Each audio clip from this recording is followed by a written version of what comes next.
High, welcome to my mini blog. সেদিনকে গেছিলাম platinum মল ঘুরতে বন্ধুদের সাথে, আর প্ল্যান ছিল এসবিএফ-এতে মুভি দেখবো। এখানকার ভেতরটা এতটা সুন্দর, নিট অ্যান্ড ক্লিন যে আসতে বরাবর খুব ভালো লাগে। অ্যান্ড ইটস কোয়াইট অবভিয়াস যে আমরা ছাবা দেখতেই এসেছি। এই প্রথম মেবি মুভি দেখতে আমি টাইমের এত আগে এসেছি, তাই এসেই কিছুটা ফটো ভিডিও তুলে অনেকটাক্ষণ প্রায় ওয়েট করি আমরা ভেতরে ঢুকে পড়ি। অ্যান্ড ভেতরটাও যথেষ্ট নিট অ্যান্ড ক্লিন। এবার আসি মুভিটা কেমন সেটার রিভিউতে।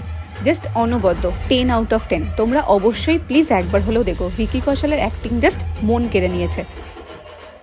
আজকের গোটা ডের প্ল্যান ছিল আমার, বিকজ ওরা আজকে হাওড়াতে এসেছিল, তাই আমি প্ল্যান করি খাওয়া দাওয়া সেরে আমরা যাব বংচাউতে খেতে। And here comes the surprising part. আমার আর আনুষ্কার বার্থডে ছিল ফেব্রুয়ারিতে, আর মিটটা আমরা তার পরপরই করি, তাই পৃথা আমাদেরকে এত মিষ্টি একটা সারপ্রাইজ প্ল্যান করে। লাইক ও লিটারালি একা সমস্ত কটা জিনিস কিনে এনে এত সুন্দর একটা গিফট হ্যাম্পার ক্রিয়েট করে আমাদেরকে গিফট দেয়।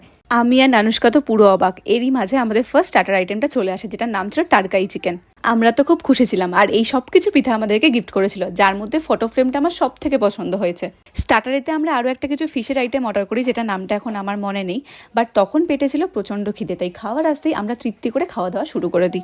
মেন কোর্সের নুডলস আর চিকেনের একটা কিছু ডিশ নিয়ে খাওয়া দাওয়া সেরে আমরা ডেজার্ট খেয়ে মজা হাসি গল্প আড্ডা করে দিনটা এন্ডেড করলাম। That's it for today. তোমাদের যদি ভিডিওটা ভালো লাগে প্লিজ একটা লাইক করে দিও। বাই।